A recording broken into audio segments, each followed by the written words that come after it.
It's really good to see everyone and to be here together in solidarity. I'm Ann Lounsbury, chair of NYU's Department of Russian Slavic Studies. Before introducing today's event, I just want to communicate the response of 19V's organizers to Russia's invasion of Ukraine. Our thoughts are first and foremost with the people of Ukraine. Furthermore, we stand with everyone who opposes and who suffers from this senseless, unprovoked war in Ukraine, Russia, Belarus, and the rest of the world. This is a difficult moment for all of us who have so many deep and overlapping ties to these regions and their cultures. We at 19V hope very much to continue our connections to scholars from all of these countries. We've decided to continue with our scholarly mission since we believe it's a way for us to make a useful contribution at a moment when the need for both information and solidarity is so important. So thank you very much for being here. I guess now I'll go ahead and tell you about our next two talks that we have coming up. Wednesday, March 16th at 12:30, we have Abby Holkamp from Georgetown, who will speak on the topic of Bloody Virgins, Beautiful Avengers, the female Russian nihilist in the European imagination. The собеседник will be Victoria Freda from Berkeley. Wednesday, March 30th, also at 12:30, Sergei Antonov of Yale will speak on Russia's rogue rulers, trials for embezzlement and corruption in post-reform courts, 1866 to 1882, with собеседник Harriet Morov of University of Illinois, Urbana-Champaign. And I'm really struck by how every title I'm reading resonates differently than it would have resonated 2 weeks ago. So I'm very happy to be able to introduce our speaker, Olga Peters-Hasty of Princeton. Her topic is Reading Women and Dostoevsky's Krotkaia. And she's joined by our собеседник, Tom Dyne of University of Pittsburgh. So Olga, take it away. Thank you. Thank you. So thank you for inviting me to come, and thank everyone for coming today, especially in sort of grim circumstances. What follows is really a tiny, tiny aperture into this enormous question of what reading means, how we read, what reading does, the enablement that reading gives us, the opening into new worlds and creativity, but alternately also the dangers of reading. It can close down, can exclude, that can create alternate realities that pose significant dangers. So it's a much bigger topic. I'd also like to point out that although I'll be talking about very, very specific moments in 19th century Russia using very, very specific examples about what I'm talking about, what I say about women really extends also to any marginalized group. I think that there is a relevance there that I wanted to mention before I started, but now I'll go ahead and dive in. So the Reading Women of my title refers both to women who read and women who are read. Okay, so it works in both those functions of the meaning of reading. And the first part of my talk, I'll use the publication of Rostopchina's poem Насильный брак, a forced marriage, to draw attention to writing women's vulnerability to belittling assumptions about gender that readers bring to their works. The second part of my talk takes its cue from Rostopchina's insistence that such biases are detrimental to writing men as well as to writing women. An example of this, we can see this immediately if we look at when fictional men's voices are privileged over what women characters bring to any given work, diminishing the scope, so that men's writing is also affected by this bias. Using Dostoevsky's Krotkaia as a case study, I draw attention to what is lost when authority is ceded to the male narrator to the detriment of its story's titular heroine. And I guess in his grim time, I could maybe put that in a more positive light. So what is gained when her selfhood is acknowledged might be a happier way of putting that same idea. So the importance of reading in Russia was heightened in the first half of the 19th century, which witnessed, of course, the continued need to evade government censorship, which combined then with efforts to create a modern literary language. For all its indisputable ills, censorship promoted the development of very subtle encoding practices. This heightened readers' sensitivity to multiple layers of signification and gave them a more active role in constituting any given work. In the context of the developing modern literature, the importance of reading was shown in character formation that was reflected in depictions of literary figures in terms of what and how they read. That became part of an individual's characterization. In this climate of close interaction between reading and writing, aspiring women writers gained a foothold in the male tradition as readers. Famously validated by Pushkin, the role benefited women in important ways. In the absence of educational institutions of the kind available to men, reading gave women a means to educate themselves and to gain access to experiences from which they were otherwise barred. Folding reading into their self-presentations, women could counter the image of frivolity and superficiality commonly ascribed to them. In this way, reading was a source of enablement. But it could also be a means to devalue or even erase women's advancement and undermine their resistance to norms that limited their creative self-expression. The space of interaction between author and reader is a space of possibility, but is also a space of vulnerability, as any human interactions always are. The benefits women derived from their status as readers did not guarantee that their own writings would receive close attention.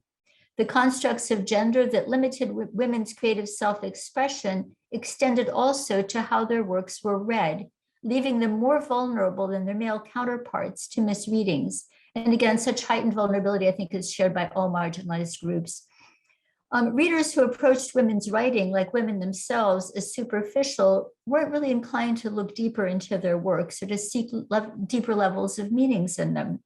Projecting their own assumptions onto what women wrote, such readers saw women's works confirming the very biases their authors resisted. Upon breaking with norms and securing publication, the writing woman had to contend with being read back into her place by what I call reader-imposed censorship. That is, reading that preserves the status quo from which the writer departs. Reader-imposed censorship can be unwitting, readers remaining blind to what does not fit in with their mindset or their agenda. And I think we've all done this. I mean, there's a kind of blindness that kicks in when we don't recognize something that isn't what we're accustomed to. But it can also be used intentionally to dismiss a writer or even foster erasure, particularly when the reading in question is that of an influential member of the dominant group, here a male critic. Whether intentional or inadvertent, reader-imposed censorship diminishes the works in question and thus also the women who author them. Rostopchina's literary career provides vivid examples of both inadvertent and intentional reader-imposed censorship and the opportunity to note of the perils that prevail in the power of reading.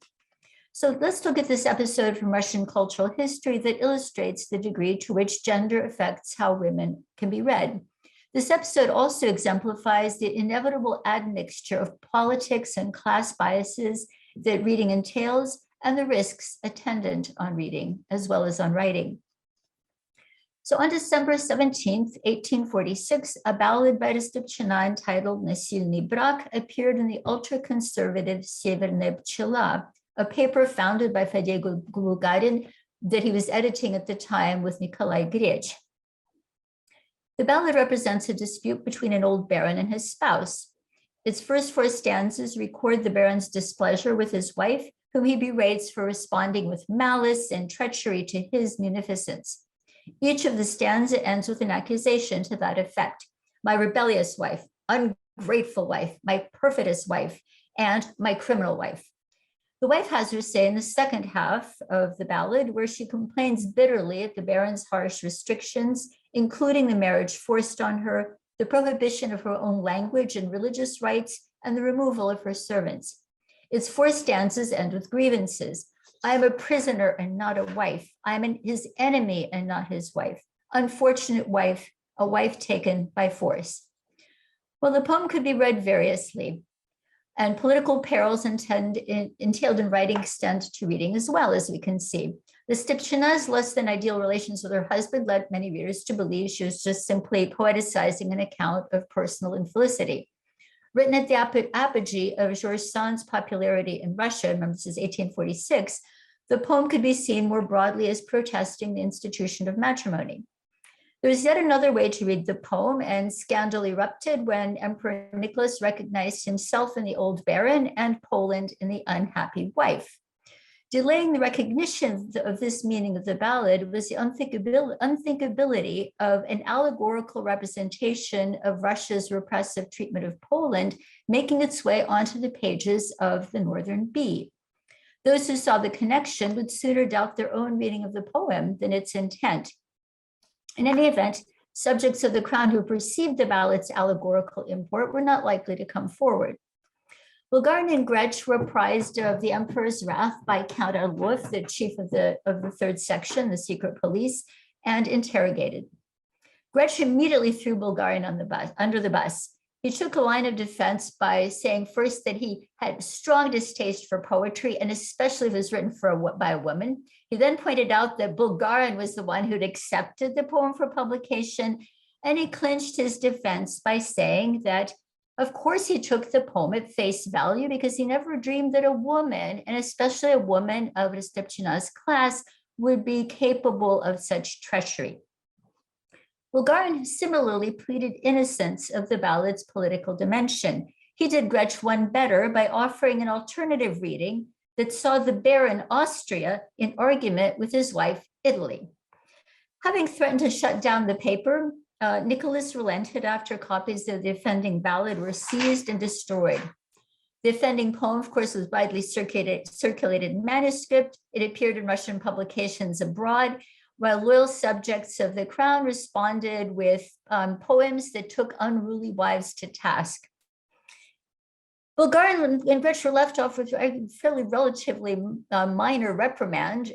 This lenience prompted by the fact that the offending ballad had slipped past the two hapless editors, had also evaded not one but 2 rounds of government censorship. The episode demonstrates the degree to which assumptions about gender could blind even experienced censors to subversive meaning in a poem, if it's authored by a woman. Rostopchina banked precisely on such blindness. She had composed a forced marriage after visiting Poland during European journey she was taking with her family. And before she sent it in a cluster of other poems to Bulgarin, she removed the subtitle allegory. She removed the dedication to Adam Mickiewicz and the note appended to the poem stating that it had been written en route from Krakow to Vienna. This alone could scarcely conceal the poem's allegorical meaning, so she went on to use prevailing constructs of gender to advantage with a pronounced enactment of conventional femininity. The letter to Bulgarin that accompanied the poems breathed feminine modesty. Don't put my name on these poems if you publish them. And fulsome praise of the editor. Of course, he was pleased, used to being called a reptile at best, and suddenly gets this letter of praise. I'm sure he's delighted. The flattered editor, who was more than happy to take the letter at face value and to read a forced marriage in the same way. He proceeded to publish Rostopchina's poems together with her letter and a laudatory preface that he penned especially for the occasion. The publication of Forced Marriage in the Northern Bee shows that Rostopchina effectively manipulating constructs of gender to dupe government censors to the ire of conservatives and to the glee of liberals. The success came at a high cost. When Rostopchina returned to Petersburg a year later, she was still traveling all this time, from a European journey, the wrathful Nicholas banished her permanently from his court, and this banishment was subsequently upheld by Alexander II. So she was in trouble for a long time. Beyond this damage to her social standing was the vulnerability that her enactments of conventional femininity incurred, ultimately damaging her reputation as a writer. Rostopchina could count on a readership that would recognize her politically subversive messages, but not on readers who could acknowledge her challenges to prevailing gender norms. With her enactments of femininity, Rostopchina sought to override the presumed incompatibility of woman and of poet. Yet these very enactments triggered assumptions about gender that left her open to reader-imposed censorship that upheld the very biases that she challenged with her writing. The degree of this vulnerability and the damage it incurred can be seen in the lasting effects of what was Belinsky's intentional reader-imposed censorship of Rostopchina's writings in his 1841 review of her poetry collection, Стихотворения графини Rostopchiной. Earlier in his career, Belinsky had lavished praise on Rostopchina, comparing her favorably with major poets of the time, including Pushkin, Lermontov, Borotinsky. His reading of her works now were in keeping with his newly developing agenda. The reproaches he leveled at Rostopchina advanced his changing socio-political views and documented his new position on genre, gender, class, and politics. And of course, we can recognize the discussion of women's roles in Russian society were heavily politicized and remained largely a male prerogative. In keeping with this new agenda, Belinsky's review credits Georges Sand with masculine strength and relegates Rostopchina to a feminine domain, advising her that she confine herself to satisfying men's curiosity about women. Of everything Belinsky wrote in the review, one rebuke in particular prevailed. This despite its patent unsuitability for characterizing Rostopchina's writings. He wrote, all of Countess Rostopchina's verse is, so to say, chained to the ballroom, that is. The volume under review displays the poet's command of an impressive array of genre, moods, themes, and styles, her criticism of social norms and ballroom ritual, and the scope of her own reading.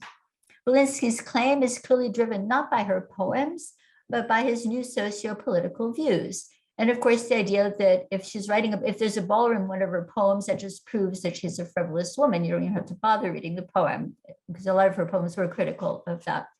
While no writer is secure from critical opprobrium, of course, women were particularly vulnerable to assessments by commanding male cultural figures whose pronouncements had a staying power that women lacked the power to repudiate, and it overrode what they wrote. Belinsky's pronouncement influenced how Rostopchina was read and which of her poems were anthologized, negatively affecting the critical reception she received. The male critic's voice prevailed over the concrete evidence of the women's oeuvre, and the chain with which Belinsky fettered her to the ball remains securely attached for subsequent generations of readers and commentators. And it's only relatively recently being loosened by scholars like Diana Green or Kiselev-Sergenian in Russia. Now, I was told to stay in the 19th century. I'm going to take one teensy little dip my toe into the 20th for just a second, because I want to point out that in 1908, Vladislav Adasievich wrote an essay called Countess Rostopchina, Her Life in Lyrics.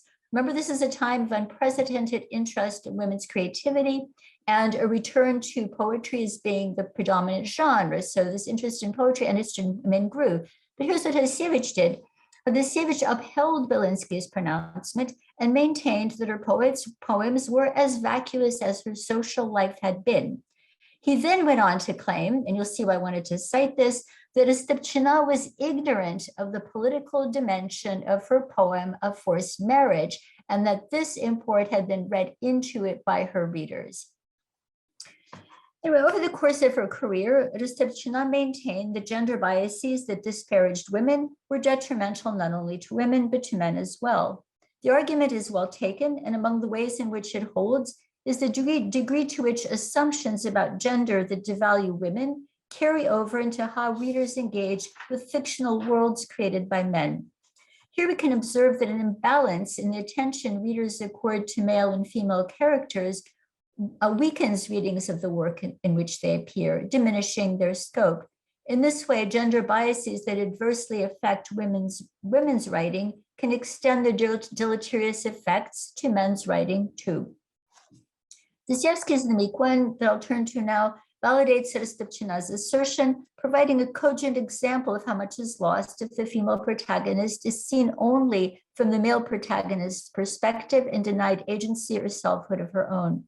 Until relatively recently, the preponderance of critical, scholarly, and creative readings of the story privileged the male narrator to the detriment of what Dostoevsky invests in his titular heroine. The closer attention that she's been receiving reveals dimensions of the story that lie in the broader sphere of Dostoevsky's authorship beyond the pawnbroker's circumscribed vision. The second part of my talk builds on such readings to offer further resistance to the pawnbroker's domination of the meek one, and by extension of his author. Of course, there can be no claims. There are no claims here. I'm stating the obvious when I say there are no claims to exhaustiveness. I can only offer a few points to add to this extensive, wonderful scholarship that's already been done and from which I've benefited greatly. And hopefully we can elaborate on things in the discussion if it interests anyone. So given the culture of the time and Dostoevsky's own preoccupations, there's every reason to give the titular heroine close attention. As you remember, this story appeared in the midst of heated discussions relating to the women question, debates around John Stuart Mill's and Harriet Taylor Mill's The Subjection of Women. In fact, the pawnbroker who mentions the essay in his narration enacts the tyrannies described in Podчиненность женщины, as this work was translated came out in 2 translations actually in Russia that year. The meek one also reflects Dostoevsky's abiding preoccupation with victimized women and recent female suicides that captured his attention. It also shows the effect of George Sand's heroines, or more precisely, Dostoevsky's own reading of them, which he sets down as commemoration of Sand, who died the year he was working on this story. Nina Pelikan-Strauss, who notes the story's Sandian elements, and other scholars do as well, of course, describes, quote, the growing anxiety concerning the treatment of women under the law that Dostoevsky records in this story. Indeed, as Harriet Murov documents, quote, Dostoevsky's preoccupation with women is evident not only in the November 1876 issue of A Diary of a Writer, in which the meek one first appeared, but extends to the issues of that entire year. There's more, of course, but this to say about that, but this in itself prompts an enabling rereading of the story. That is, a reading that attends to the female protagonist and recognizes her agency. What I call enabling rereading is an approach that Marina Tsvetaeva used to foreground female characters in canonical works in an insistence on their selfhood that is often drowned out by their male counterparts. So this is something she did repeatedly. So I'm picking that up from her. Again, such a reading is a productive way to give due recognition to members of any marginalized group. In the discussion that follows, I try to remove the meek one, the character and the story, from the pawnbroker's grip, and to read her in what is relatively speaking, the enabling context of Dostoevsky's story. Recognizing a dimension of the work that controlling male narrator suppresses or fails to access takes us beyond his narrative enactments of male authority that threaten to arrest our own attention and move into the space of possibility that Dostoevsky's multidimensional polysemous story offers its readers. Thomas Dyne, who's here with us, fortunately, is among those scholars who insist that we, quote, see beyond the frame of what the pawnbroker narrates. One way to get past the pawnbroker's narration and into the author's story is to attend to the author's rather than the narrator's heroine and how she is positioned vis-a-vis the pawnbroker. This allows us to recognize the agency Dostoevsky accords her, the correctives she offers to the pawnbroker's deep-seated malaise, and her trajectory, which provides a counterpoint to the pawnbroker's efforts to control her.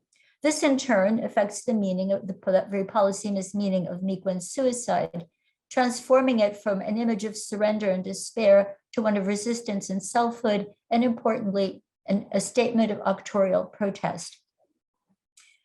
Since the overarching theme of my talk is reading, I'll begin looking at reading, which figures prominently in the meek one. Among the ways, so I'll give you a brief outline of what I'm about to do. Among the ways Dostoevsky characterizes his 2 protagonists is through how they read. We can see right away that he makes them very different readers and, of course, very different characters. Thomas Dyne aptly describes the pawnbroker as one of Dostoevsky's, quote, character narrators who misread other characters. Now, though I used reading in a different way, I have to say that Thomas is the one who triggered my thinking about how reading functions in the story. So I was thrilled to see he was going to be the discussant today. This is indeed the case. How the pawnbroker reads captures his deficiencies, just as the meek one's reading conveys her strengths. Then I will lead into other examples of how Dostoevsky's positioning of the meek one opposite the pawnbroker amplifies their differences entirely to the meek one's advantage. Finally, I will sketch the meek one's trajectory in the story, which will bring us to her suicide and the protest that Dostoevsky lodges in the story. For all the similarities to others of Dostoevsky's feminine protagonists, the meek one is a new heroine. In his preface to the meek one, at автора, Dostoevsky draws attention to what he calls its fantastic form. Дело в том, что это не рассказ и не записки. Oxymoronically dismissing literariness in his own writing, Dostoevsky insists on the immediacy of his narrator's remembering, literally recollecting episodes from his past. The present of the story thus shows the pawnbroker in the process of reading his past, a reading that is refracted through the biases he projects onto it and the agenda he promotes in the face of his wife's suicide. In the complex temporal design of Dostoevsky's fantastic story, the confrontation of the reckoning pawnbroker with his recollected self emblematizes his self-confining, self-perpetuating solipsism.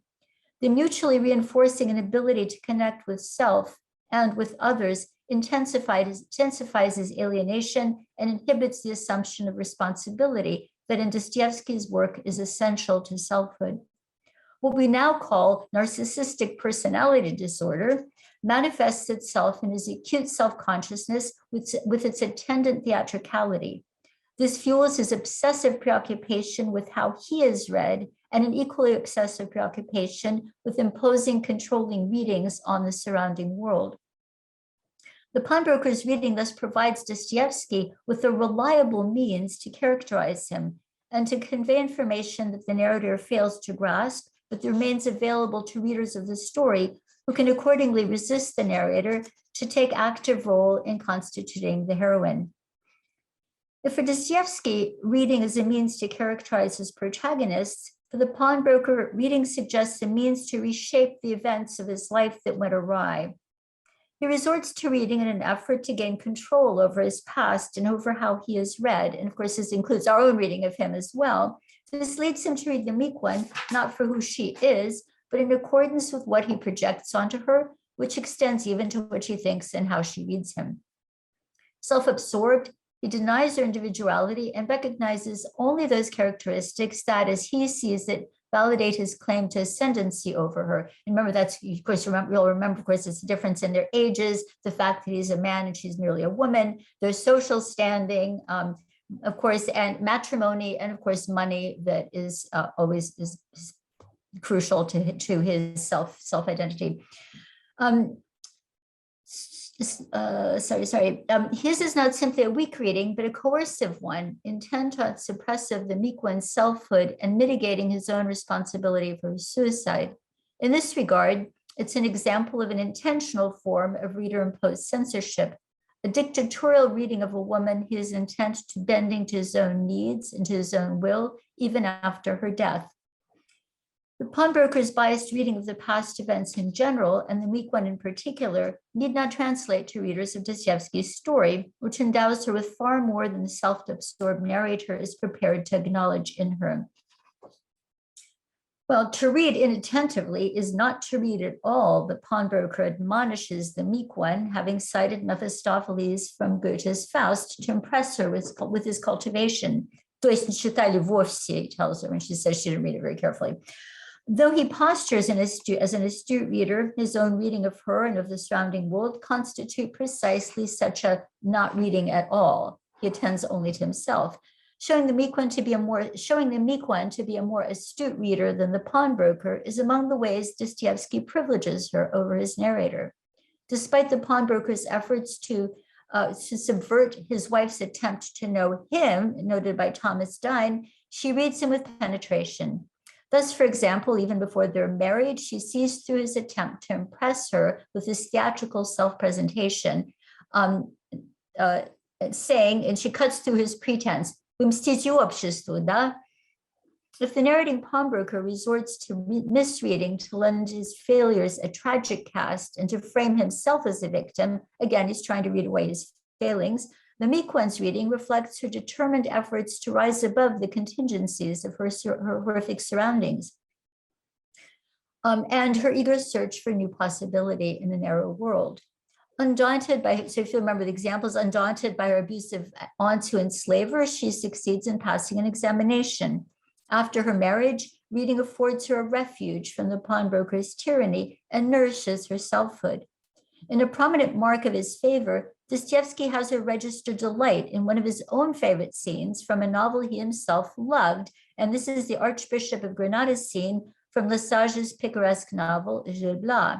And incidentally, the scene of the pawnbroker eavesdropping on his wife's assignation with Efimovich is based directly on another scene from Gil Blas that features a husband spying on his wife, who acquits herself with honor in a meeting with her admirer, which the husband overhears from his hiding place. So this is, could also say, but anyway, but the Archbishop of Granada scene that the Miquon comments on delights her. It's a scene that's also highlighted in Lesage's novel and appears referred to several times over the course of its several volumes. And it appears also in Dostoevsky's private letters, and specifically in one in which he's urging a woman not to marry someone he thinks is not suitable for her. So it's like meeting out advice and referring to this. But anyway, but getting back to the Archbishop of Granada scene, the pawnbroker's dour response to the pleasure she takes in this scene signals his resentment at her access to a creative sphere and to reading over which he has no control.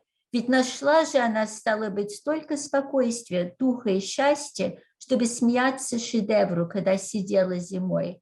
Стало быть, успокоилась, что я оставлю ее так. I'll come back to оставлю ее так in a minute, but this, you can see this registers his aggravation. He's bitter about this because his banishment of the Miquon from matrimonial bed, which he saw as a punishment, turns out to be something that she was perfectly happy with and in fact gave her a modicum of freedom. We can see the same is true if you remember the detail when he tells her, you can't help me in the pawn shop anymore. I'm punishing you. Get out of my pawn shop. I'm not going to let you help me anymore. Which, she hated that pawn shop. She's only too happy not to be admitted. He can only see things from his own perspective. So now he's suddenly realizing that banishment from the matrimonial bed isn't the worst thing he could do to her. While this narrator is determined to read the Miquon into submission, Dostoevsky positions her as a corrective to his failings. Prominent among positive traits Dostoevsky bestows on her, specifically in contradistinction to the pawnbroker, is her disdain for money, which figures negatively, of course, throughout Dostoevsky's works and life. Her compassion for those in vulnerable situations, which outweighs any desire for material gain, similarly sets her apart from the pawnbroker, whose empathy-blocking drive for power leads him to profit from those in need. He revels in what he describes as the sensual pleasure he derives from exploiting the meat creature's vulnerability. She, on the other hand, refrains from taking advantage of his vulnerability when she refrains from pulling the trigger as he lies sleeping and she points the gun at his head. Her forthright assumption of responsibility for her own actions further distinguishes her from the pawnbroker, who blames society for his failings and shifts responsibility for his wife's suicide from his prolonged mistreatment of her to the last 5 minutes of her life when he was not at home to prevent her leap from the window. Всего только 5 минут опоздал, and then reduces it still further. Нет, все это мгновение, одно лишь безотчетное мгновение, внезапность и фантазия. Going on now to trace and again, very quickly trace the Miquon's trajectory in the story, we can observe that it creates a counterpoint to the pawnbroker's efforts to control her. Because the power he claims over her is rooted in the material world, it dissipates in the intangible realm, the locus of the Miquon's selfhood.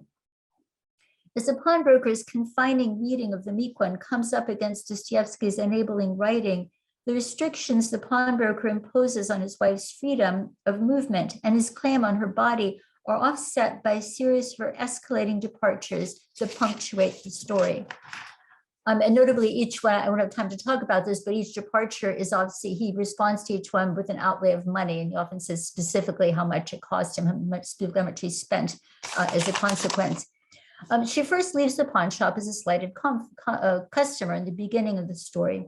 Next come her repeated departures from their apartment, which he has forbidden her to leave. Her assignation with Efimovich marks a departure from her marriage vows and is followed by her leaving the matrimonial bed. Now, the pawnbroker makes such a fuss about buying the cot and putting the screen in that it's easy to forget that she's the first one who does not spend the night in that bed, and he just capitalizes and he builds it up, is claiming it as his own gesture. And Charles Eisenberg reminds us that in his essay. All but the last of these departures are followed perforce by the meek one's returns that reaffirm the pawnbroker's sense of power over her. For, as he chortles, правда и то, что ей уж некуда было идти. And if this reminds you of Humpert's observation apropos Lolita, you see she had absolutely nowhere else to go. There's a good reason for that. The pawnbroker's assertion that the meek one has nowhere else to go is undermined by succession of the meek one's departures of a different order. The first of these is her illness in the aftermath of the assignation of Fumidich. During this illness, she falls into a state of unconsciousness, leaving the pawnbroker, who's just banished her to the cot, with an insensate body, which he pays medical professionals to revive. The expenditures with which he responds to her escalating departures become increasingly ineffectual, even as her departures increasingly loosen her ties to him. Next, having seriously contemplated shooting her sleeping tormentor, the meek one recoils from committing murder. The illness that follows marks a second departure from her body and more medical expenditures on part of the pawnbroker. Upon recovering, she turns inward. This emotional distancing marks a turning point in her life, evidenced by her withdrawal from the unequal power struggle that he obsessively calls a duel, and which, as she realizes, eroded her selfhood by bringing her close to adultery and murder, which Robert Jackson describes as temptations she had personal integrity to resist. And we could add suicide. The option of suicide was also available when that gun was lying on the table. The recuperation of the meek one's selfhood is signaled by her her assumption of responsibility for her actions, which, unlike the pawnbroker, she shoulders squarely. Nurtured by the pleasure she takes in reading that I noted earlier, the selfhood manifests itself in her singing that alerts the pawnbroker that she has eluded his control. Ever the perspicacious reader, she sees through the hyperbolized self-deprecation to which this realization provokes him, and recognizing his underlying suffering, responds with compassion. Помните, не мучьте себя, успокойтесь. And at this point, the pawnbroker is describing how he's tormenting her and drives her to the point of hysteria. She also recognizes that his histrionic protestations of love harbor a matrimonial claim on her body and signal not a change of heart or a sudden realization of how much he loves her that many commentators credit him with, and I disagree with, but a reassertion of his power over her. The meek creature's participation in the contentious relationship the pawnbroker made of their marriage led her to betray her own ideals. The recognition of her own guilt at this point leads her to assume responsibility. She confesses as much to the pawnbroker, concluding with the promise, «Я буду вашей верной женой, я вас буду уважать». Failing to recognize the dignity of this gesture, the pawnbroker sees it as a vulnerability he can exploit. Sorry. Having heard her out, the pawnbroker responds by kissing her avidly and passionately, в губы, как муж, denying the need expressed in her words, «Я думала, что вы меня оставите так», that is, free from sexual relations. Refusing to succumb to his power to exact what is described in the Mills essay, the subjection of women as, quote, the lowest degradation of a human being, that of being made the instrument of an animal function contrary to her inclination.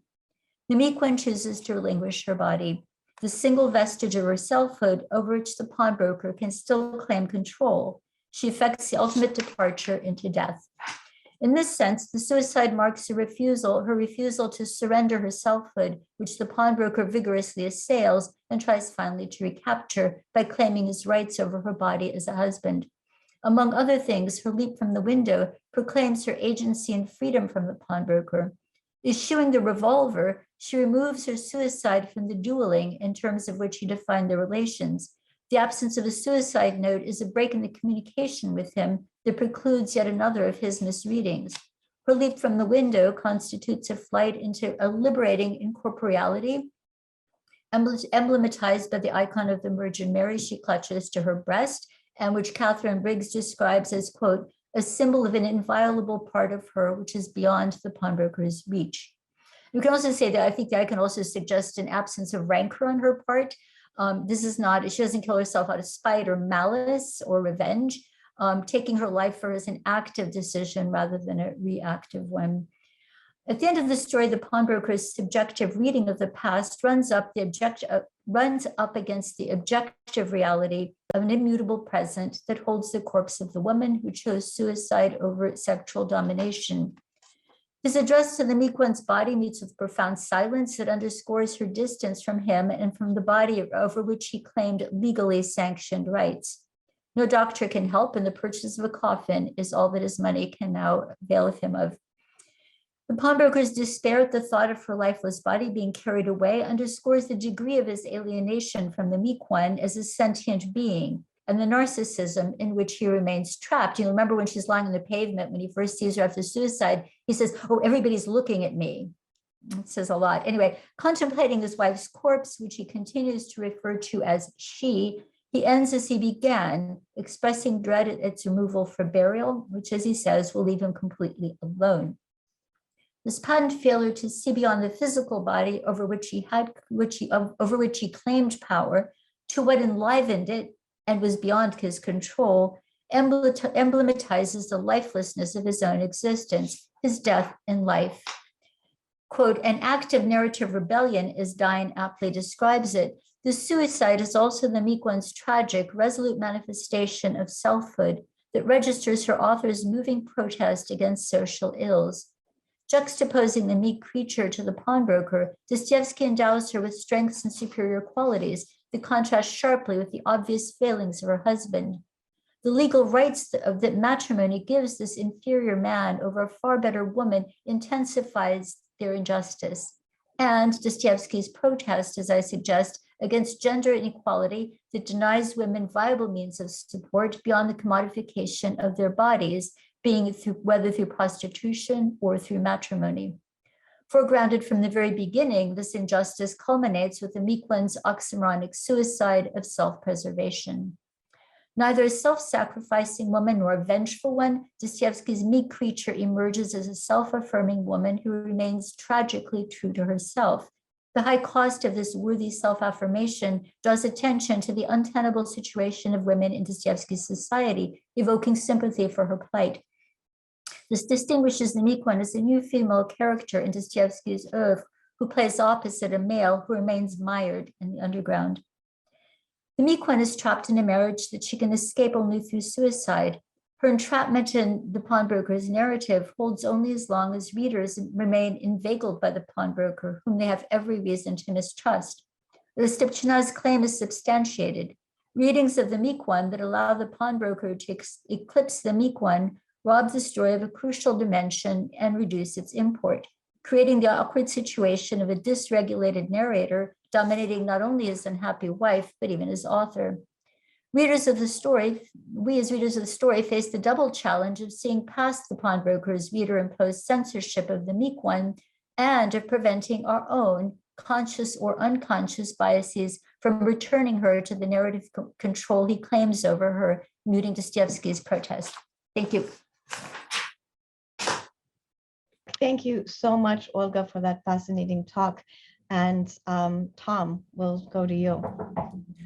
And thank you. And Olga, thank you also for a very interesting paper, which I think has suggested for us several very interesting threads that we can pull on. For me, the first is also maybe the broadest. Where do we go from here? Where else can we continue to build on this enabling rereading, as Olga puts it, that she suggests to recuperate other potential Dostoevsky heroines lost in the discourse of their own overwhelming male narrative voices? And how do we situate this reading in a larger trajectory? It suggests to me a way, for example, to continue the work on narrative ethics so recently outlined by Greta Matzner-Gore in her recent monograph on Dostoevsky, right? Are there more supposedly minor female characters hiding in the margins whose stories we must pay closer attention to than do their male narrators? We feel echoes of this elsewhere in Dostoevsky, of course, right? Carol Apollonio has famously pointed to the case to be made for reading against the grain, including in the case of Poor Folk. But does Crime and Punishment, for example, also merit a similarly enabled rereading? Are we encouraged all along by Marfa Petrovna's felt absence from the novel as a character to perform an enabled rereading of the narratives in which she appears, or rather doesn't appear, particularly Sudrigailov's, right? It also suggests to me sympathies with what, for example, Daniel Brooks has recently written on the experience of teaching Dostoevsky in the larger context of the climate in which students are already aware of and read with an eye towards toxic masculinity. How does that change our reading and teaching of the text in the first place? But Olga's paper also suggests, I think, a recasting of the way these texts both represent and demand certain modes of reading that follow along this gendered fault line, pitching overwhelming moments of narration as male and a more sensitive, close reading between the lines as textually gendered female. And as Olga puts it of the meek one, right, the ethics of the mechanism by which the story demands we attend to its absent titular character forms a protest against gender inequity in the end. And I think for Dostoevsky, we might be able to argue that this is also the activation of a larger and longer tradition that to me also suggests Olga's own work on Pushkin, with his own representations of weak male-centric narrating, like in the case of Belinsky's verse or Onegin's letter, versus exactly one chapter later when Tatiana's finally revelatory moment of now accurate close reading, where she truly gets Onegin by reading not him, but the trace he's left in his library, right? Now marked by his absence. So what else does she do, for example, when we read «Хранили многие страницы отметку резкую ногтей, глаза внимательной девицы устремлены на них живее», I'm skipping a few lines, «и начинает понемногу моя Татьяна понимать, теперь яснее, слава Богу, того, по ком она вздыхать», and so on. What do we see her doing here except performing exactly the kind of context-enabled rereading that Olga suggests Krotkaia, the story, demands we perform of Krotkaia, the character, attending to the traces that draw attention to an obvious now absence. In addition to this harkening back, I also want to take a sneaky jaunt forward and invite us to think about how Olga's location of this impulse behind this rereading also suggests preemptively, I think, the very rereadings that will be demanded of us by authors who are themselves undoubtedly influenced by Dostoevsky. On the one hand, we have someone like Semyatin, who perhaps repurposes not only Dostoevskian versions of negatively valenced timetables and math and crystal palaces from Notes from Underground into his dystopian We, but also the gender divide separating an overwhelming male character narrator and the novel's true secret heroine, I-330, as Somi Stepan Hoisington has already pointed out. I-330's organization, after all, what are they named but the Methy, the same Goethe name-dropping moment that the pawnbroker references to his wife. And on the other hand, and this is the other major thread I think we can pull from Olga's talk as well, we have the issue of narrative device and how we talk about it. An ethics of reading centered around characters who are poorly modeled in their own narratives, such that we don't feel their larger presence as a mimetic life, as Chloe Kitzinger has recently put it, but rather as a felt absence that we must work to recuperate through our reading, harkens for me back to Gayatri Chakravarti Spivak's work on the ethics of reading in, among others, J.M. Coetzee, himself another self-professed admirer and at times imitator of Dostoevsky, right? I'd invite us also to think about where we see the sympathies and differences between Olga's enabled rereading to get beyond this reader-imposed self-censorship and Spivak's own term counterfocalization, where we're invited actively to read against one particular narrative voice. We can perhaps also, through readings like Olga's, reconsider some of the more gendered terminology that comes into play when we talk about the fraught moments of reading like these. And I'm specifically thinking of Bakhtin, who obviously has a lot to say about the narrative Krotkaia, right? Suggesting that his discourse is marked by this motif of purposefully conscious ignorance. So he misses the central lacuna that we then in our reading must not. But at the same time, Bakhtin has a term for this particular kind of reading, although he's using it to talk about the idiot, this reading that goes beyond the superficial to get at that hidden true interior states in order to interfere with the inner monologue of the other. And it's the clearly gender-coded proniknoviennaya slova, as Harriet Murav also notes in her great article on Writer's Diary. I want to end my comments now just by asking us also to think through how we might bring us back to the unfortunately, once again, relevant political context of Rostopchina's ballad, which required, as Olga pointed out, not a close, but an inattentive first reading by both its editors and both rounds of government censors in order to get published at all, but which also resulted in the end in its physical destruction as ordered by the third section. Is this also akin to a radical act of self-destruction that ends the meek one's life, but that starts her own story? Inevitable destruction pitched as a moment of resting back narrative control, where the meek one's body stands in for the text of Rostopchina's ballad itself, another suicide for self-preservation, as Olga put it. Thank you. Tom, thank you so much for those comments. And also, I have to say that it's fun to see one of our NYU undergrads and master students being all grown up as a critic. Thank you. Olga, I'm sure you have things you want to say, and then we'll open up the floor. Yeah, thank you very much. Those are very profound, expansive comments. I think I'm going to try to deserve quite that expansive a treatment for the small corner of this field I've looked at. I agree with everything you said about Dostoevsky and the question of where we can take this. I just want to do just a small proviso. I don't want this to sound like I'm thinking only about Dostoevsky. I just picked that story as an example because there's so much packed into it, and especially reading featuring so prominently in it. Made it a good example of what I was talking about. I don't mean to suggest it would necessarily apply to all Dostoevsky, but it could very well do that. I think too that one of the reasons it worked for me here is that this is happening at a point in Dostoevsky's life. I think he's shifted this idea of the heroine, reading the Bible to be able to, and I'm not knocking that, believe me, reading the Bible to just be able to endure this horrible suffering that she is, who takes on self-sacrifice as part of her feminine role.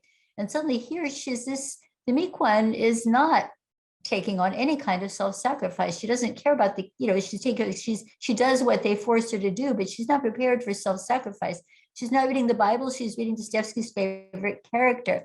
I think Dostoevsky himself too, at this point, is concerned with the law and not with spiritual world. Not to say that they're mutually exclusive at all. I'm just saying that in this particular moment, I think the law that is very important to him at this moment. And I think he responded very intensely to John Stuart Mill and Harriet Mill's essay. So that's just why I picked that particular story. And it probably, how we reread these characters can make a difference, because the way Tsvetaeva does it, she reads, for example, in Hamlet, she reads Gertrude, she reads Ophelia, and gives them a perspective, a personhood, a selfhood. And she does that again to draw attention to them. But is that you could say, well, did Shakespeare intend that, or how are we going to reconcile that with the author? But in Shakespeare's works, if we remove the female characters, we're left with very little. He has one of the strongest women that anybody has ever written. So the question of what to subject to enabling rereading, and is that not, I think the question somebody's going to ask is that not a projection of my own biases on something that I'm claiming is not my own reader-imposed censorship? And I think the only way to get out of that is to say that it's just one of many ways of approaching it. But getting back more to what you were saying, Thomas, I think it does pay, and again, not only for women, but so many marginalized groups. I've had students point out things in works. One of our grad students who talked about gender bending in Tolstoy's works that I had not noticed. I taught that many times, and suddenly I go, my goodness, there it is. How did I not see that? And I didn't see it precisely because I was reading in tune with my own familiarity and for what I could expect from it, what I think Tolstoy is doing. So it's something that everybody is susceptible to, just not to say, reading is an act of recognition as well as opening new dimensions. And if we see something we don't recognize, sometimes we don't give it enough attention. So I think it works in a lot of different ways. Let's say as far as the ethics of narrative, that's essential. And again, that's why Thomas Dyne's article was specifically on that. And that's what got me thinking. So that's absolutely crucial. to all of this thinking. And of course, we can come back to the question of what about Dostoevsky? You know, Harriet Murad points out that he positions himself as the most capable reader of women and women's writing. And he goes to great lengths of analyzing, say, Lisa Herzen's Suicide. He reads it very meticulously, or criminal women. He subjects very close reading, and he's very happy to write long letters, like the one that cites Gilles Blas, to women telling them what they should do. This idea that it still falls to the male to guide these poor women who can't do without them and need help. It's still his doing. It's still, it's that kind of enablement still often comes from male world. So the question is, another ethical question is that really something that's, stifling? We see that all the time now. Like, people with disabilities saying, we want a voice in how we're going to be helped. We want a voice in how we're going to be, brought back into society, not just being told how it's done by other people. The same goes for, African American History Month. So it's African American History Month is fine and good, but we need to say African American history is always, not just for 1 month, but again, the dominant group is allowing these little corners of possibility, but it's still a form, you could say, a form of disablement rather than ablement, just like the whole idea of victimhood. If you focus only on victimhood, you're also denying an important aspect of all these marginalized groups who also have agency and power and possibility of change. So it kind of travels between the physical, the actual world and the fictional world. I'm sorry, I think it was a kind of your eloquent response. I think I got a little bit scattered there, but maybe we can focus on some questions. And again, like I said, my reading, I'm not saying that it's the one, but I really find it hard to agree that the pawnbroker really, at the end, has the transformation. He does not, as far as I can see. And, Lolita is taken directly from Nabokov, who professes his hatred. Speaking of people who invoke, use Dostoevsky in their writings, Nabokov, who repeatedly proclaims his hatred and disdain for Dostoevsky, is always borrowing and drawing from him and drawing on him. So that's great. Thank you, Olga. I'm sure that we have questions, so we'll open the floor, and I think Sasha will monitor the chat as well.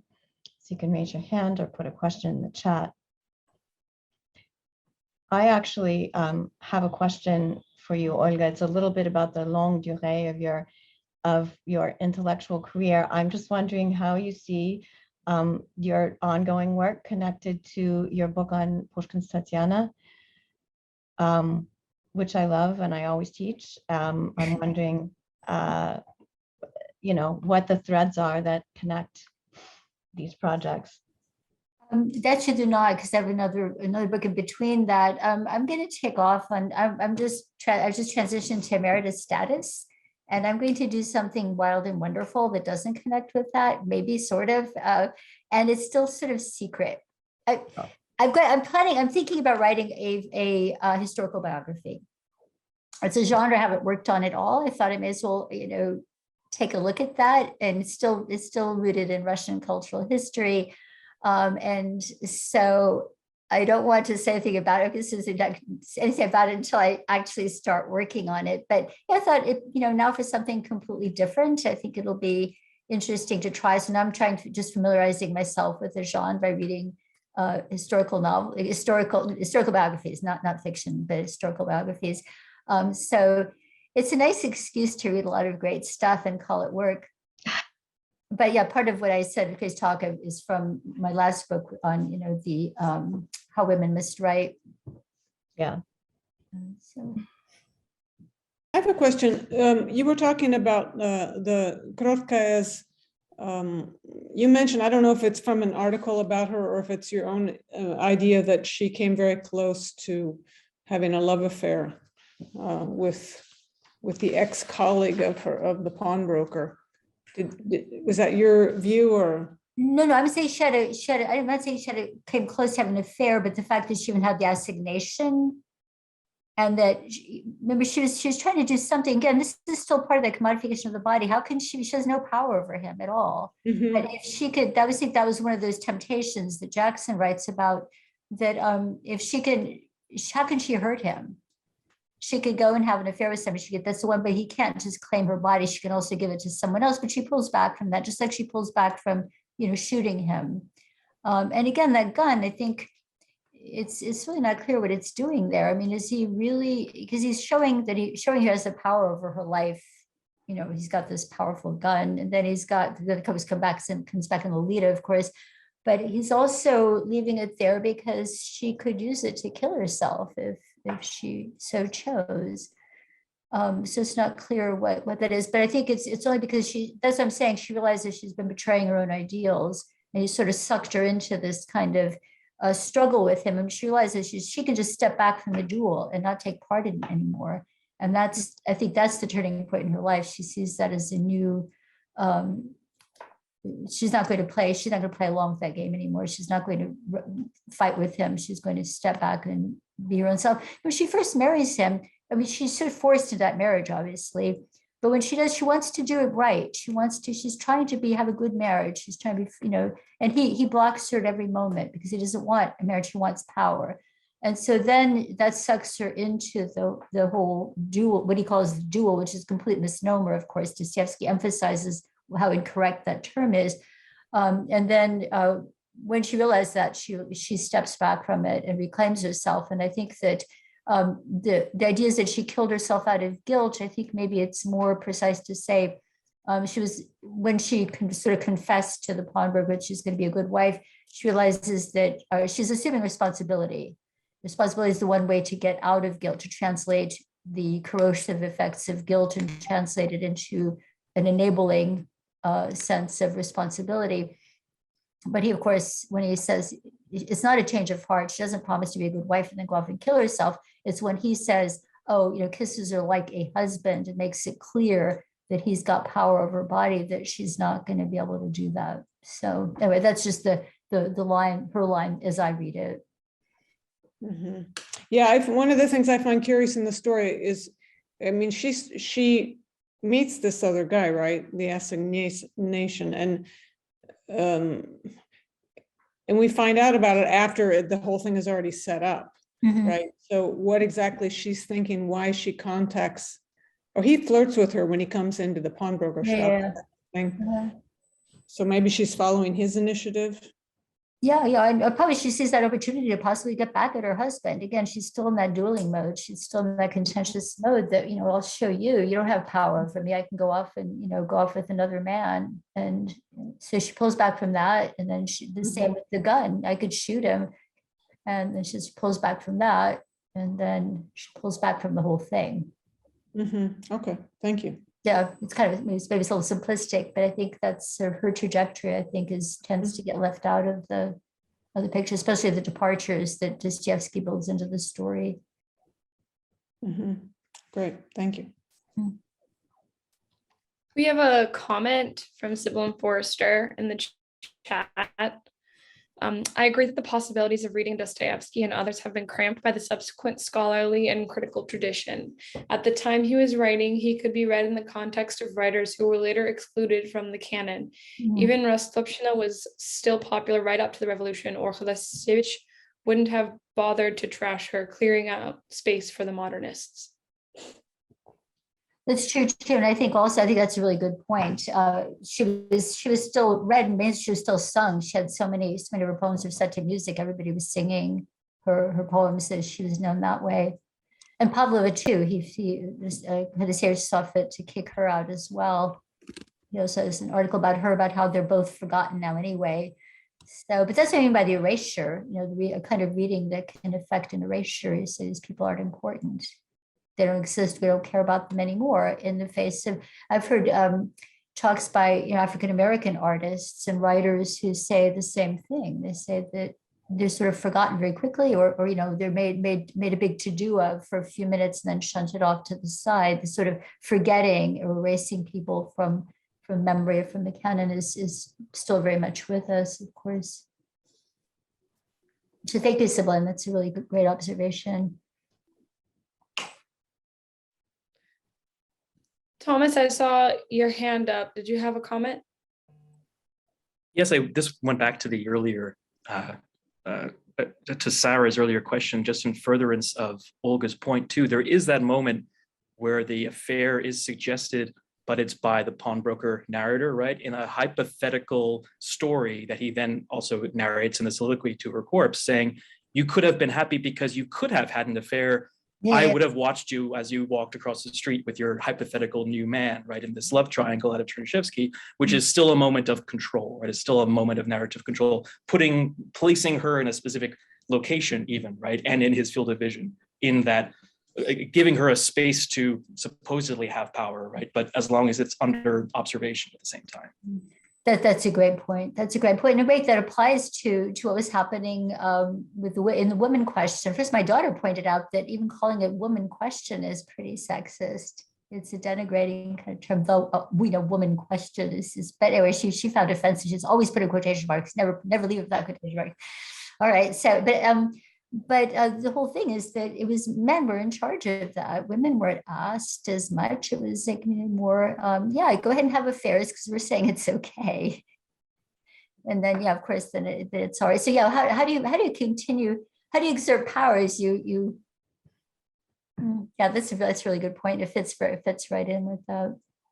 And again, with Dostoevsky giving his advice and claiming that he can read women, that he understands what they're up against, and he's the one who's prepared to understand what they need and how they should be conducting themselves and what they're lacking and what their weaknesses are. And in light of those weaknesses, what can be done to help them. I mean, that's still very, again, we do that, dominant groups do that to marginalized groups all of the time. That's still happening now, and hope not forevermore, but in real life, I mean, as well as in fiction. So yeah, but then the fiction, of course, creates a much more complicated situation in some ways in terms of what it makes us think about. Yes, this is Svetlana Grenier. Hi, Svetlana, how are you? Hi, Olga. Fascinating, great talk. I admire your work a lot, both your Tatiana book and How Women Should Write. Thank you. Must write. I don't know, what was it? How Women Must Write, right?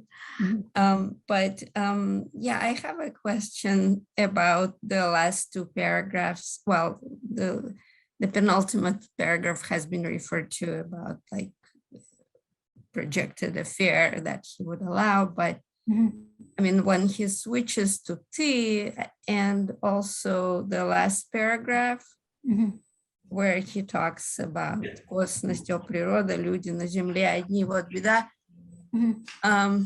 I mean, is there any kind of evolution in the narrator that happens during the story? And what do you make of Dostoevsky's words at the beginning in the preface where it says that this ряд воспоминаний приводит его к правде, истина открывается ему.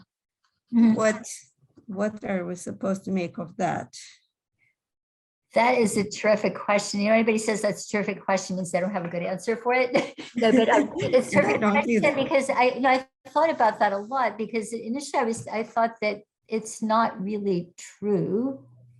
And then, of course, there's some scholars have suggested that that's a fictional author, that is under the title of the story, and which means it's not really from Dostoevsky, but from a fictional author that's being folded in.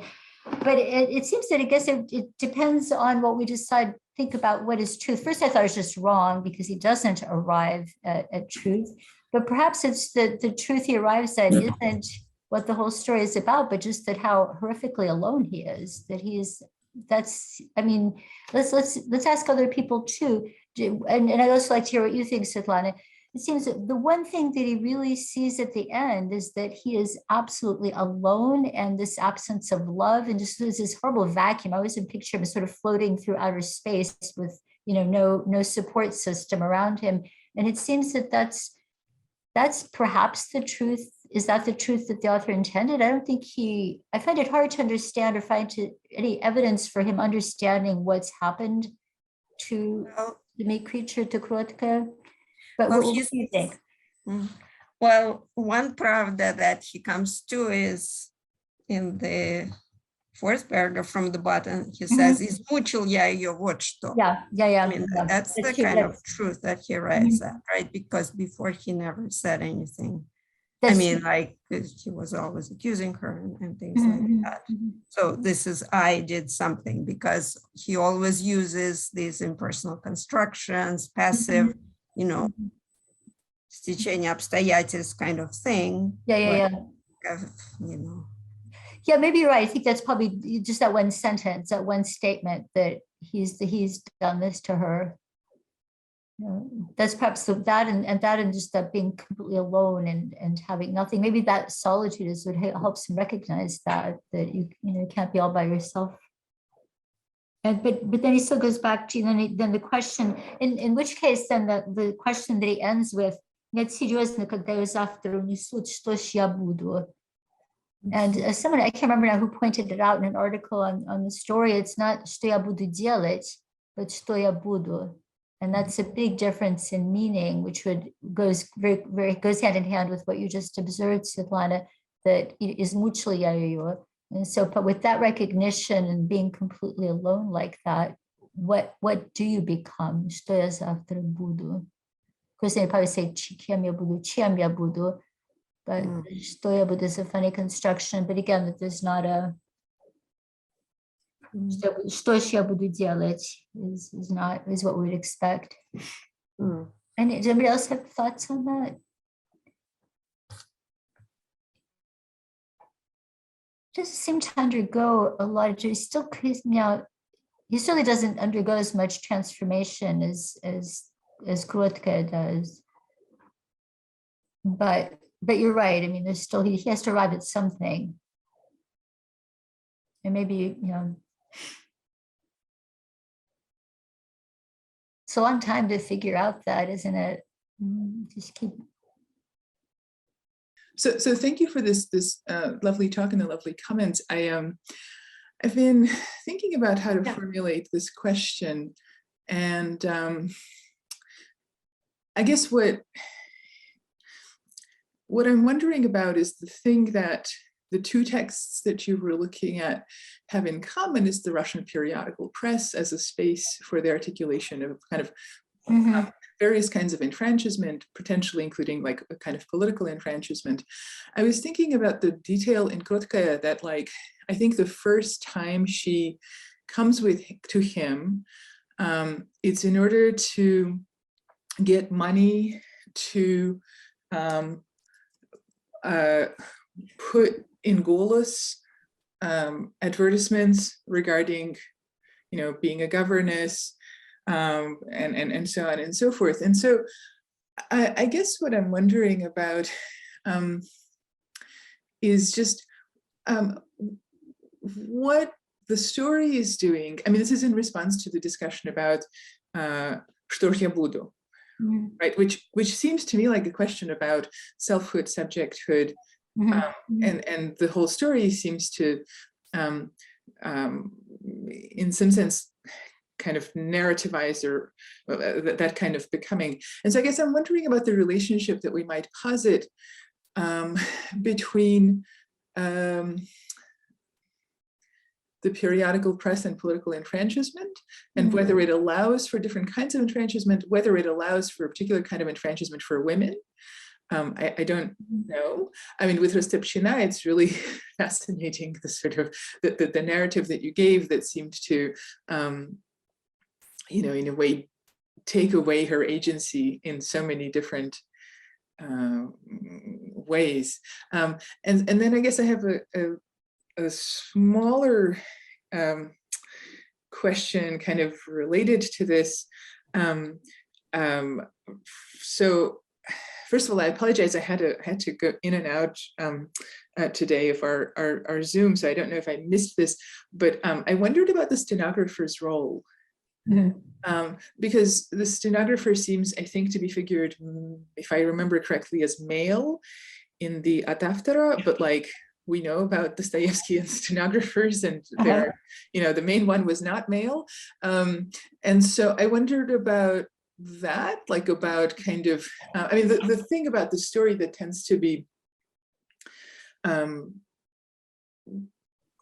problematic, and that I think, you worked with really beautifully, this enabling rereading, is that you have to kind of recover the female voice, which is in some sense really not there.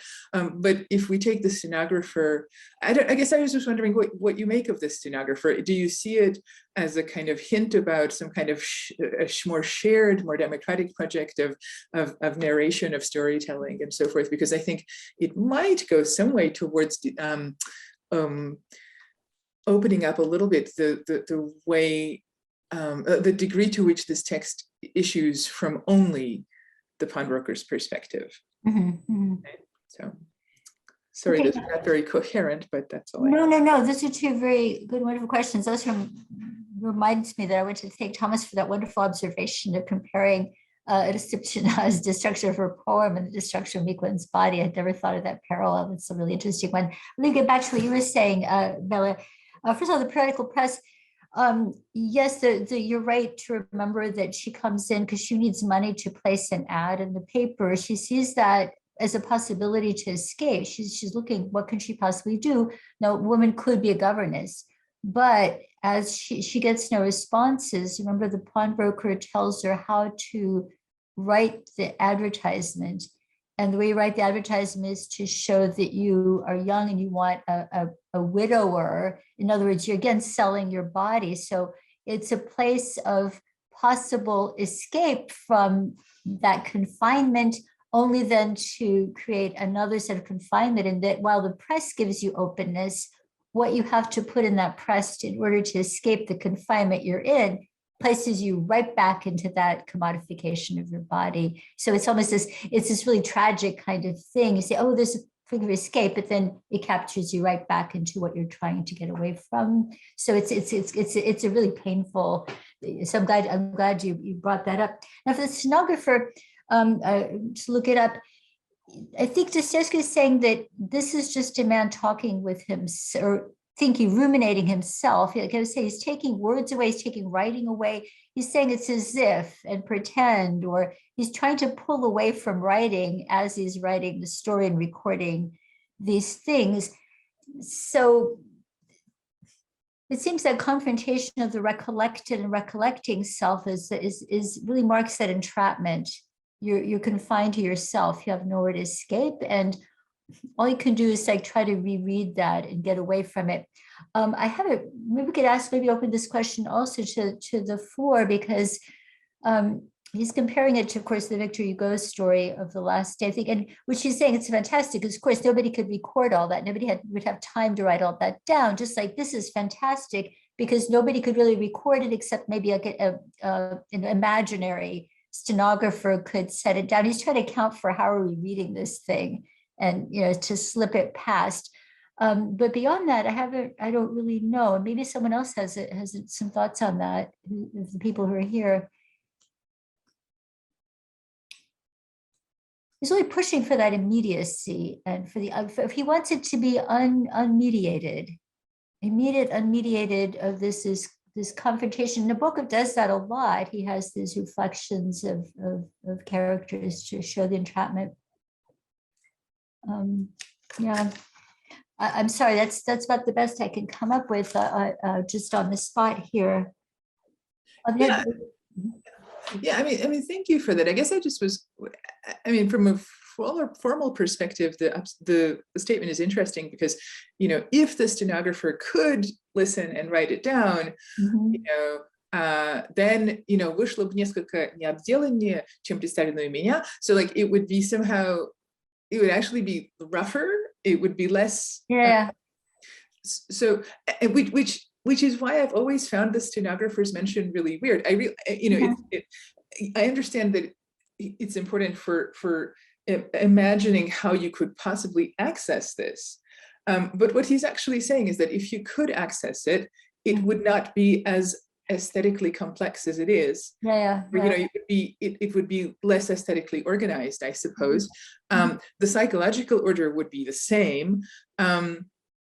And so, to my mind, just the fact that also he zeroes in on the ghostly, stenographer after whom he has revised, right, as the very thing that is fantastic, points to me at a kind of like anxiety about authorship, anxiety about where the text issues from, that it's not just Dostoevsky's text, it's not just the pawnbroker's text, but there's some kind of collectivity, there's some kind of collective authorship. And I thought in the context of enabling rereadings and this kind of this rereading that seems to cultivate a kind of re-enfranchisement of a silenced character, that seemed important, that the text actually issues not from one man, but from something much more complicated than that. Oh, that's a great point. I had not thought of it that way at all. I haven't thought of that. I think that makes a lot of sense.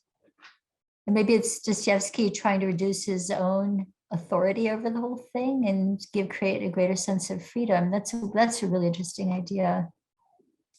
Thank you. Yeah, because otherwise, because he's still the controlling author. In fact, I was wondering as I was writing, okay, well, so he's giving Krotkaia all these freedoms, but it's like what we went back to with the trial. I'll let you go. The pawnbroker is saying, "Oh, I'll let you have an affair," and Dostoevsky saying, "You're giving freedom. I'm going to let you have this freedom." He's still controlling. Maybe it's his way of trying to dissipate that authorial control to make it give more agency to these characters. That's great. I had just not thought of that. Perfect. We have another question from Svetlana. Let me ask you to unmute. Yes, I just wanted to, in case, as far as Hugo reference, there's an article by Tatiana Kasatkina where she says that he invokes this not because he needs to explain why he is doing this kind of stenographer thing, because that was a pretty common thing, nothing really to explain, but specifically because he wanted to refer to that piece, and which the piece was against the death penalty, basically. And but she put, I think, as far as I remember, she basically puts it as like putting the kind of metaphysical, man, every man and, person is приговоренный к смерти, and sort of putting it on that level of discourse, and this is, these only two people, like sort of Adam and Eve and things like that. But it's an interesting article that I recommend. It is. In fact, I had to leave out. I had a section as my paper gotten too long, but she has this wonderful quote. Now I get to say it. She describes the suicide as жертва внешним человеком для спасения внутреннего человека. So that's in that article. It's very good. But there's some different approaches to it. And again, I don't think Dostoevsky is seeing the legal side of it as exclusive. I think he's just saying, well, we can have the spiritual side, but we can also fix the laws to make them a little bit more equitable and not to put women in the situations if they're not mutually exclusive constructs. Thank you, Svetlana. And then there again, I think that's something, because Julian Connolly has written this wonderful article on, because I'd been teaching Nabokov for years, and then when I was rereading Krotkaia, because I read it mainly because I was working on a piece for a collection on film adaptations of great Russian works, and so I was working on Robert Bresson's film Une Femme Douce, which I think is just the best ever, and so that's how I got started on the whole thing, and I forgot what I was going to say. This is going to lead up to something very interesting, and I forgot what it was. Sorry about that. Yeah. But he sees her, he sees her as a very different kind of person. He's the one who says, in an interview, he says, she's not meek at all. I go, what? Of course she is. She's meek. That made me sort of kick me into gear about how, wait, there's another way of looking at her. I don't have to just read it in that way.